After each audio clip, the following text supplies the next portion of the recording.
दोस्तों नमस्कार, ये है मार्गदर्शन फॉर सिविल सर्विसेज। मैं अनुराग चौधरी। दोस्तों UP special one liner facts के अंतर्गत आज की वीडियो में प्रस्तुत है उत्तर प्रदेश स्पेशल यानी उत्तर प्रदेश राज्य विशेष अध्ययन से संबंधित महत्वपूर्ण प्रश्न और उनके उत्तर, जो उत्तर प्रदेश लोक सेवा आयोग और अधीनस्थ सेवा चयन आयोग द्वारा आयोजित की गई विभिन्न परीक्षाओं में पूछे गए हैं। और ये प्रश्न आपके आगामी यूपीपीसीएस प्रारंभिक परीक्षा आरओ यानी समीक्षा अधिकारी, सहायक समीक्षा अधिकारी, उत्तर प्रदेश अधीनस्थ सेवा चयन आयोग द्वारा आयोजित परीक्षाओं के साथ लोक सेवा आयोग द्वारा आयोजित अन्य परीक्षाओं जैसे गवर्नमेंट इंटर कॉलेज प्रवक्ता, एलटी ग्रेड आदि परीक्षाओं के यूपी स्पेशल खंड के लिए बहुत ही उपयोगी हैं। तो आइए शुरू करते हैं आज का video, UP special one liner facts. पहला है कि निम्नलिखित जिलों को उनके ओडीओपी यानी वन डिस्ट्रिक्ट वन प्रोडक्ट वस्तुओं से सुमेलित कीजिए। तो भदोही, आप जानते हैं कि भदोही कालीन या दरी उद्योग के लिए ओडीओपी में चयनित है। कन्नौज इत्र उद्योग के लिए, लखनऊ जो है लखनऊ की चिकनकारी और जरी जरदोजी, मुरादाबाद धातु शिल्प या पीतल की वस्तुओं के उत्पादन के लिए। तो सही उत्तर हो जाएगा ए का 2134 यानी भदोही कालीन ओडीओपी। देखिए बहुत ही महत्वपूर्ण है। भदोही कालीन या दरी के लिए कन्नौज इत्र, लखनऊ चिकनकारी जरदोजी और मुरादाबाद धातु शिल्प के लिए एक जिला एक उत्पाद योजना के अंतर्गत चयनित है। अगला प्रश्न है गोरखपुर औद्योगिक विकास प्राधिकरण यानी गोरखपुर इंडस्ट्रियल डेवलपमेंट अथॉरिटी की स्थापना कब की गई थी? इसको शॉर्ट में गीडा कहा जाता है। गोरखपुर इंडस्ट्रियल डेवलपमेंट अथॉरिटी 30 नवंबर 1989 को स्थापित किया गया था।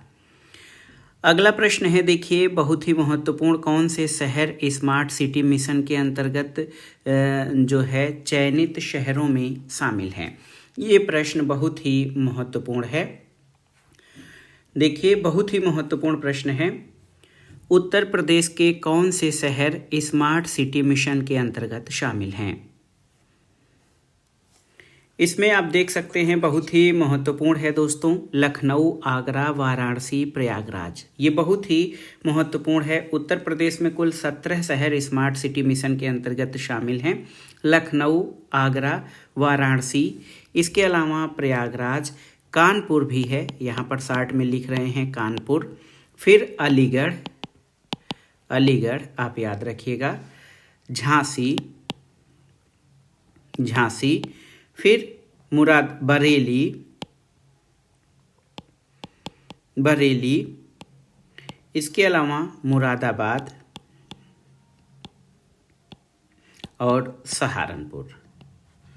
तो ये जो शहर हैं ये सभी स्मार्ट सिटी मिशन के अंतर्गत शामिल हैं।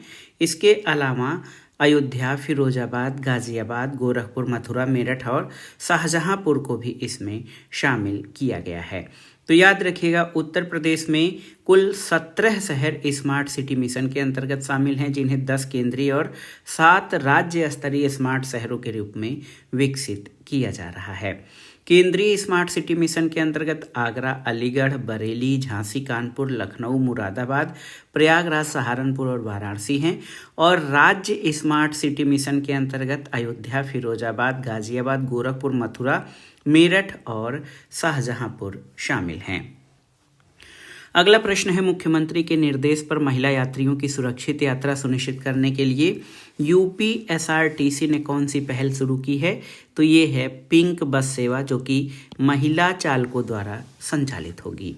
उत्तर प्रदेश स्टार्टअप नीति 2020 जिसे 2022 में संशोधित किया गया है, इसका उद्देश्य स्टार्टअप इंडिया द्वारा राज्यों की स्टार्टअप रैंकिंग में उत्तर प्रदेश को शीर्ष 3 राज्यों में स्थान दिलाने के लिए नीति की वैधता अवधि क्या है? तो ये है अधिसूचना की तिथि से 5 वर्ष। अगला प्रश्न है, एमएसएमई नीति 2022 के अनुसार बुंदेलखंड और पूर्वांचल क्षेत्रों में एमएसएमई को स्टाम्प ड्यूटी में कितनी छूट दी गई है? तो ये 100% है। उत्तर प्रदेश सरकार ने वैकल्पिक या गैर परंपरागत ऊर्जा विकास संस्थान, जिसको नेडा कहा जाता है, इसका गठन किस वर्ष किया है? तो 1983 में उत्तर प्रदेश सरकार ने नेडा का गठन किया है, जो है इसका नाम है गैर परंपरागत ऊर्जा विकास संस्थान। अगला प्रश्न है इतिहास से संबंधित है कि 1575 में किस मुगल सम्राट ने संगम के सामरिक महत्व से प्रभावित होकर इलाहाबाद नगर की स्थापना की, जिसे बाद में इलाहाबाद और अब प्रयागराज के नाम से जाना गया है। तो अकबर ने 1575 में इलाहाबाद की स्थापना की थी। अगला प्रश्न है नीति आयोग द्वारा जारी एस्पिरेशनल ब्लॉक प्रोग्राम की पहली डेल्टा रैंकिंग के अनुसार उत्तर प्रदेश के किस जिले के एक ब्लॉक ने दूसरा स्थान प्राप्त किया था? तो ये कौशाम्बी जिले के। और उत्तर प्रदेश में निम्नलिखित में कौन सा विश्वविद्यालय पूर्व का ऑक्सफोर्ड के रूप में जाना जाता है? तो आप जानते हैं पूर्व के ऑक्सफोर्ड के रूप में इलाहाबाद विश्वविद्यालय को जाना जाता है। उत्तर प्रदेश वन विभाग के अनुसार कौन सी दो नदियां उत्तर प्रदेश में पीलीभीत टाइगर रिजर्व की दक्षिणी सीमा बनाती हैं? तो ये हैं शारदा नदी और खकरा नदी। याद रखिएगा, पीलीभीत टाइगर रिजर्व की दक्षिणी सीमा बनाने वाली दो नदियां हैं शारदा नदी और खकरा। अगला प्रश्न है संत कबीर नगर जिला आधिकारिक तौर पर सृजित किया गया है और इसका प्रशासनिक मुख्यालय शहर कहाँ पर है? तो ये खलीलाबाद है। 5 सितंबर 1997 को संत कबीर नगर जिले का सृजन किया गया था। अगला प्रश्न कथन और कारण से संबंधित है। कथन है उत्तर प्रदेश की जनसंख्या सभी भारतीय राज्यों में सर्वाधिक है। बिल्कुल सही है। उत्तर प्रदेश क्षेत्रफल के हिसाब से भारत का सबसे बड़ा राज्य है। तो ये गलत है। उत्तर प्रदेश नहीं बल्कि राजस्थान क्षेत्रफल के हिसाब से भारत का सबसे बड़ा राज्य है। अगला प्रश्न है स्मृतिका युद्ध स्मारक में स्थित है और इसकी आधारशिला किसके द्वारा रखी गई? तो ये लखनऊ छावनी के जनरल SF रोड्रिग्स के द्वारा। अगला प्रश्न है थारू जनजातीय नृत्य उत्तर प्रदेश के किस क्षेत्र की सांस्कृतिक पहचान है? तो ये उत्तर प्रदेश के तराई क्षेत्र की पहचान है और थारू जनजाति उत्तर प्रदेश के तराई क्षेत्र में निवास करते हैं। अगला प्रश्न है अर्जुन पुरस्कार विजेताओं का उनसे संबंधित खेलों से मिलान कराना है। मीना शाह, तो ये मीना शाह बैडमिंटन से संबंधित हैं। रणवीर सिंह का संबंध वॉलीबॉल से रहा है। वंतिका अग्रवाल शतरंज से और प्रीतिपाल पैरा एथलेटिक्स से संबंधित खिलाड़ी हैं। अगला प्रश्न है देखिए उत्तर प्रदेश रानी लक्ष्मीबाई महिला और बाल सम्मान कोष के बारे में कौन से कथन सही हैं? पहला कथन है कि ये हिंसा की शिकार महिलाओं को पुनर्निर्माण सर्जरी सहित आर्थिक और चिकित्सा राहत प्रदान करता है। बिल्कुल सही है। हिंसा में शिकार महिलाओं के नाबालिग बच्चों के शैक्षिक और चिकित्सा सहायता प्रदान की जाती है। बिल्कुल सही है। और ये कोष केवल उन महिलाओं और बच्चों की सहायता करता है जो हिंसा के प्रत्यक्ष शिकार हैं। ये सही नहीं है। और कोष में सार्वजनिक योगदान किसी जिले में विशिष्ट गतिविधियों के लिए अथवा कोष में सामान्य योगदान के रूप में निर्देशित किया जा सकता है। बिल्कुल सही है। तो इस प्रश्न में जो विकल्प हैं 1, 2 और 4 सही हैं, 3 आपका सही नहीं है। अगले प्रश्न पर आते हैं। महत्वपूर्ण प्रश्न है कि 1928 में उद्घाटन किए गए उत्तर प्रदेश के विधान भवन के मुख्य वास्तुकारों के रूप में श्रेय प्राप्त जोड़ी की पहचान कौन है? तो ये हैं उत्तर प्रदेश विधान भवन के मुख्य वास्तुकार सर स्वीनन जैकब और श्री हीरा सिंह। सर स्वीनन जैकब और हीरा सिंह उत्तर प्रदेश विधान भवन के मुख्य वास्तुकार रहे हैं। अगला प्रश्न है इलाहाबाद संधि पर किस वर्ष हस्ताक्षर किए गए जिसके परिणाम स्वरूप उत्तर प्रदेश के कुछ हिस्सों पर ब्रिटिश नियंत्रण हुआ था? तो इलाहाबाद संधि पर 1765 में हस्ताक्षर किए गए थे। अगला प्रश्न है लखनऊ के किस नवाब ने बड़ा इमामबाड़ा कॉम्प्लेक्स का निर्माण करवाया था? तो ये आसफ उद्दौला ने। उत्तर प्रदेश में जन्मे कौन से लेखक और कवि हैं जो उर्दू साहित्य के लिए जाने जाते हैं और जिन्हें 1986 में साहित्य अकादमी पुरस्कार मिला था? तो ये थे शमसुर रहमान फारूकी। इनको 1986 में उर्दू साहित्य के लिए साहित्य अकादमी पुरस्कार मिला था। अगला प्रश्न जनगणना से है कि 2011 की जनगणना के अनुसार उत्तर प्रदेश के किस जिले की साक्षरता दर सबसे अधिक थी? तो ये है गौतम बुद्ध नगर। जीबी नगर या गौतम बुद्ध नगर की जो है साक्षरता दर सर्वाधिक रही है। अगला प्रश्न है, उत्तर प्रदेश के किस वैज्ञानिक को 2021 में जी प्रोटीन युग्मिक रिसेप्टर्स के क्षेत्र में उनके योगदान के लिए शांति स्वरूप भटनागर पुरस्कार दिया गया? तो ये डॉक्टर अरुण कुमार शुक्ला को। अगला प्रश्न है दोस्तों, लाल बहादुर शास्त्री के बारे में कौन से कथन सही हैं? उनका जन्म मुगल सराय उत्तर प्रदेश में हुआ था, बिल्कुल सही है। उन्होंने जय जवान जय किसान का नारा दिया था, सही है। उन्होंने भारत के दूसरे प्रधानमंत्री के रूप में कार्य किया था। तो ये तीनों ही कथन जो है भारत के पूर्व प्रधानमंत्री लाल बहादुर शास्त्री के बारे में सही हैं। अगला प्रश्न है, उत्तर प्रदेश के निम्नलिखित खिलाड़ियों का उनसे संबंधित खेलों से मिलान कीजिए। अभिन्न श्याम गुप्ता, ये बैडमिंटन से संबंधित हैं। आशीष कुमार जिम्नास्टिक से। भुवनेश्वर कुमार आप जानते हैं क्रिकेटर हैं। और अन्नू राज सिंह ये शूटिंग से संबंधित हैं। अगला प्रश्न है, उत्तर प्रदेश की पहली महिला राज्यपाल कौन थी? आपको बताना है। बहुत ही महत्वपूर्ण प्रश्न है। तो श्रीमती सरोजनी नायडू ये उत्तर प्रदेश की पहली महिला राज्यपाल रही हैं। और श्रीमती सुचेता कृपलानी ये भी उत्तर प्रदेश की पहली महिला मुख्यमंत्री रही हैं, जो कि किसी भी भारत के किसी भी राज्य की पहली महिला मुख्यमंत्री थी। अगला प्रश्न है, जीरो पावर्टी या शून्य गरीबी उत्तर प्रदेश अभियान के तहत प्रत्येक ग्राम पंचायत में अत्यंत गरीब परिवारों की पहचान करने के लिए उपयोग किए जाने वाले त्रिस्तरीय तंत्र की एक महत्वपूर्ण विशेषता क्या है? तो ये है एंड टू एंड डिजिटलीकरण, स्वचालित आरक्षितता रेटिंग, अंतिम चयन निर्धारित करती है। अगला प्रश्न है, उत्तर प्रदेश सरकार ने पेरिस ओलंपिक और पैरा ओलंपिक 2024 के ओलंपियंस और पैरा ओलंपियंस को कितनी पुरस्कार राशि जो है वितरित की है? तो ये 22 से 70 करोड़ रुपए। अगला प्रश्न है, उत्तर प्रदेश की कौन सी प्रमुख कवियत्री अपने साहित्यिक योगदान के लिए जाने जाती हैं और उन्हें 1988 में पद्म विभूषण से सम्मानित किया गया? तो ये हैं महादेवी वर्मा।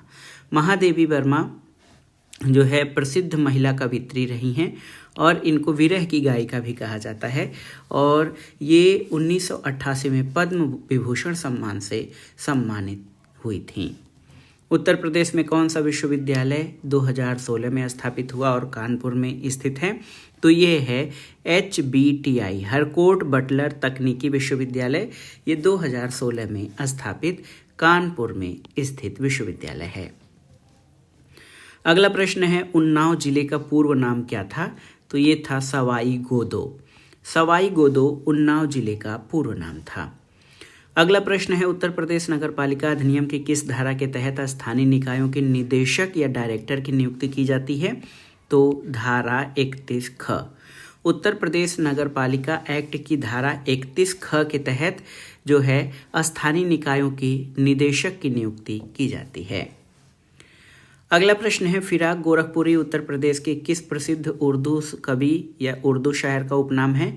तो रघुपति सहाय फिराक गोरखपुरी, जो कि इलाहाबाद विश्वविद्यालय में अंग्रेजी के प्रोफेसर के रूप में कार्यरत थे। उत्तर प्रदेश औद्योगिक क्षेत्र विकास अधिनियम किस वर्ष अधिनियमित किया गया था?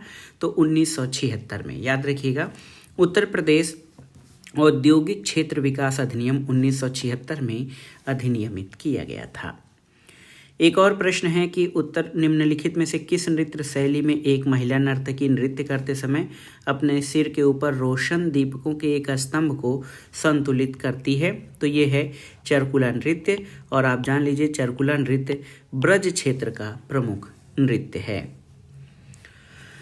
अगला प्रश्न देखते हैं। महत्वपूर्ण प्रश्न है कि आधुनिक उपयोग के लिए टेबल वेयर जैसी उच्च चमक वाली विशेषीकृत चमकदार वस्तुएं उत्तर प्रदेश के किस क्षेत्र में उत्पादित की जाती हैं?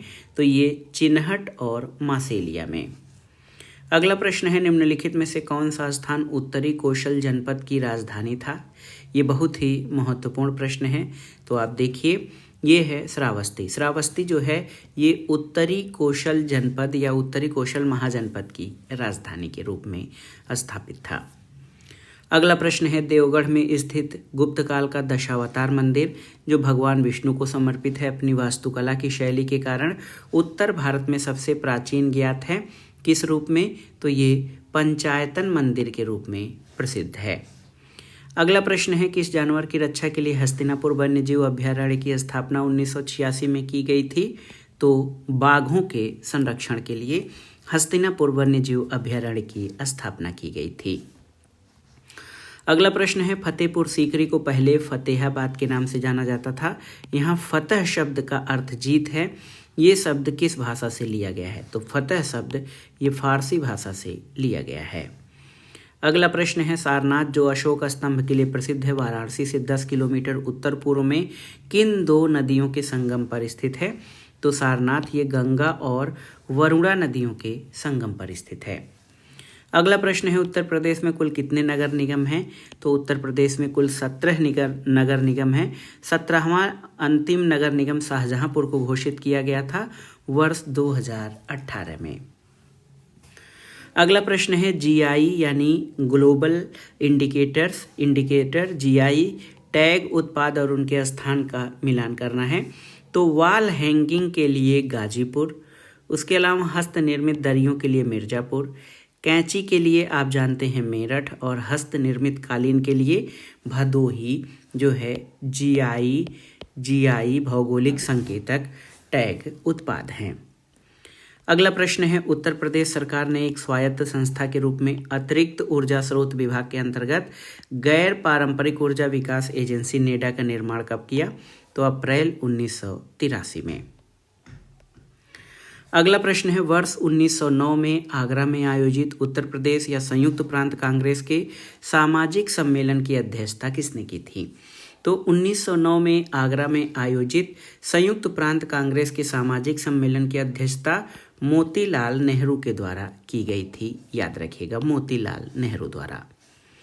अगला प्रश्न है, उच्च श्रेणी के सिलिका बालूका पत्थरों के बड़े भंडार इलाहाबाद और चित्रकूट जिलों के किन क्षेत्रों में पाए जाते हैं जो उत्तर भारत के कांच उद्योग की आपूर्ति का पारंपरिक स्रोत हैं? तो इलाहाबाद में शंकरगढ़ क्षेत्र और चित्रकूट का बरगढ़ क्षेत्र ये जो है सिलिका बालूका पत्थरों के भंडार के लिए जाने जाते हैं। अगला प्रश्न है, जल शक्ति मंत्री स्वतंत्र देव सिंह ने उत्तर प्रदेश में एक सप्ताह चलने वाली एक नल एक पेड़ योजना शुरू की थी। यह योजना किसके द्वारा संयुक्त रूप से शुरू की गई थी? तो ये योजना नमामि गंगे और ग्रामीण जल आपूर्ति विभाग के द्वारा संयुक्त रूप से चलाई गई थी। अगला प्रश्न है, नोएडा शासी निकाय ने किस सड़क का नाम बदलकर रामनाथ गोयनका मार्ग कर दिया? तो नोएडा शासी निकाय ने अमलतास रोड का नाम रामनाथ गोयनका मार्ग किया है। वीर अब्दुल हमीद फॉरेस्ट वन्यजीव एवं पर्यावरण संरक्षण पुरस्कार योजना किस वर्ष शुरू की गई? तो 2012-13 में वीर अब्दुल हमीद फॉरेस्ट वन्यजीवन एवं पर्यावरण संरक्षण पुरस्कार योजना शुरू की गई थी। अगला प्रश्न है, कानपुर में स्थित लाल इमली मिल किस प्रकार के वस्त्र के लिए प्रसिद्ध थी? तो लाल इमली मिल ये उलन यानी ऊनी उद्योगों के लिए प्रसिद्ध थी। अगला प्रश्न है, उत्तर प्रदेश ने आईटी, टेक्सटाइल, हस्तशिल्प और गैर पारंपरिक ऊर्जा जैसे विभिन्न क्षेत्रों को पूरा करने के लिए राज्य में कितने विशेष आर्थिक क्षेत्रों को मंजूरी दी है? तो कुल 31 स्पेशल इकोनॉमिक जोन को मंजूरी दी गई है। अगला प्रश्न है दोस्तों कि लखनऊ में स्थित रूमी दरवाजा की ऊंचाई कितनी है? तो रूमी दरवाजा की ऊंचाई 60 फीट है। लखनऊ स्थित बाल संग्रहालय या चिल्ड्रन म्यूजियम की स्थापना किस वर्ष हुई थी? तो 1957 में लखनऊ में बाल संग्रहालय की स्थापना हुई थी। उत्तर प्रदेश का सबसे पश्चिमी जिला कौन सा है? तो याद रखिएगा, शामली उत्तर प्रदेश का सबसे पश्चिमी जिला है। उत्तर प्रदेश राज्य राजमार्ग प्राधिकरण का गठन किस वर्ष किया गया? तो 2004 में उत्तर प्रदेश राज्य राजमार्ग प्राधिकरण यानी स्टेट हाईवे अथॉरिटी का गठन किया गया था 2004 में। उत्तर प्रदेश में चाकू नगरी का खिताब पाने वाला जिला कौन सा है? तो ये रामपुर है। अगला प्रश्न है, कछुआ वन्य जीव अभयारण्य के बारे में कौन से कथन सही है? तो ये उत्तर प्रदेश के वाराणसी जिले में स्थित है। ये देश का पहले मीठे पानी का कछुआ वन्य जीव अभयारण्य था। कछुओं को आधे जले हुए मानव शवों को जैविक तरीके से हटाने के लिए छोड़ दिया गया था। तो इसमें से कौन सा कथन सही है? तो यहाँ पर सभी कथन सही हैं। अगला प्रश्न है, उत्तर प्रदेश सरकार ने किस स्थान में वैदिक 3D संग्रहालय के निर्माण की घोषणा की है? तो वाराणसी में। क्षेत्रफल की दृष्टि से उत्तर प्रदेश का सबसे बड़ा जिला कौन सा है? तो आप जान लीजिए लखीमपुर खीरी क्षेत्रफल की दृष्टि से सबसे बड़ा जिला है। अगला प्रश्न है कि उत्तर प्रदेश का धान का कटोरा कहा जाने वाला जिला कौन सा है? तो चंदौली उत्तर प्रदेश का धान का कटोरा कहलाता है। उत्तर प्रदेश में माता टीला बांध का निर्माण किया गया है किस नदी पर? तो ये बेतवा नदी पर। उत्पादों की कुछ महत्वपूर्ण विशेषता जैसे गुणवत्ता और आकार के आधार पर विभिन्न समूहों में वर्गीकृत करने की प्रक्रिया को क्या कहा जाता है? तो इसको ग्रेडिंग कहा जाता है। याद रखिएगा, विभिन्न उत्पादों को उनकी महत्वपूर्ण विशेषताओं के आकार और आधार पर वर्गीकृत करने की प्रक्रिया ग्रेडिंग कहलाती है। अगला प्रश्न है भारत का पहला स्टॉक एक्सचेंज किस वर्ष स्थापित किया गया था? तो 1875 में। उत्तर प्रदेश सरकार के प्रमुख कार्यक्रम के अंतर्गत MSME पर विशेष ध्यान दिया गया है। तो एक जिला एक उत्पाद के अंतर्गत। और पहला यूपी निवेशक शिखर सम्मेलन कहाँ पर कब आयोजित किया गया? तो ये 2018 में पहला यूपी निवेशक शिखर सम्मेलन आयोजित किया गया है। अगला प्रश्न है कि देखिए वित्तीय बाजारों के कार्यों में निम्नलिखित कथनों पर विचार कीजिए और आपको बताना है कि इसमें से कौन से कथन सही हैं। तो वित्तीय बाजार या फाइनेंशियल मार्केट बचत जुटाना और उन्हें सबसे अधिक उत्पादक उद्योगों में लगाना, मूल्य खोज को सुविधाजनक बनाना, वित्तीय परिसंपत्तियों को तरलता प्रदान करना और लेन देन की लागत को कम करना। तो ये चारों ही कथन वित्तीय बाजारों के बारे में सही हैं। अगला प्रश्न है उत्तर प्रदेश सरकार के प्रमुख कार्यक्रम के रूप में MSME पर विशेष ध्यान दिया गया। तो एक जिला एक उत्पाद या ODOP के रूप में, जिसमें सभी जिलों के एक विशिष्ट उत्पाद को बढ़ावा देने के लिए ये योजना शुरू की गई है। आज की वीडियो का लास्ट क्वेश्चन है पहला यूपी निवेशक शिखर सम्मेलन कहाँ आयोजित किया गया था? तो 2018 में ये आयोजन किया गया था। बहुत ही महत्वपूर्ण प्रश्न है, उत्तर प्रदेश का पहला यूपी निवेशक शिखर सम्मेलन, और इस समिट का आयोजन क्या था इसका जान लीजिए कि 2018 में पहला यूपी निवेशक शिखर सम्मेलन आयोजित किया गया था। इस समिट या इस सम्मेलन का उद्देश्य उत्तर प्रदेश राज्य में निवेश के अवसरों और क्षमता को प्रदर्शित करना था। ये आयोजन राज्य की घरेलू अर्थव्यवस्था को बढ़ावा देने के लिए घरेलू और जो है अंतर्राष्ट्रीय निवेशकों को आकर्षित और जो है अपने यहाँ आकर्षित करने के लिए और अपने यहाँ उनको बुलाने के लिए प्रेरित की गई थी और ये बहुत ही महत्वपूर्ण है। तो ये बहुत ही महत्वपूर्ण योजना थी यूपी इन्वेस्टर्स समिट।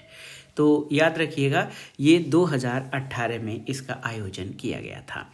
तो दोस्तों ये था आज का वीडियो यूपी स्पेशल के 1 लाइनर इम्पॉर्टेंट फैक्ट्स जो पहले विभिन्न प्रतियोगी परीक्षाओं के यूपी स्पेशल खंड के रूप में पूछे गए हैं और आगामी परीक्षाओं के लिए भी महत्वपूर्ण है। तो आप इनको अच्छे से तैयार कर लीजिएगा। ये वीडियो आपको कैसा लगा हमें कमेंट बॉक्स में ज़रूर बताइएगा। वीडियो को लाइक करें, शेयर करें और इस चैनल मार्गदर्शन फॉर सिविल सर्विसेज को सब्सक्राइब करें। वीडियो देखने के लिए धन्यवाद। नमस्कार।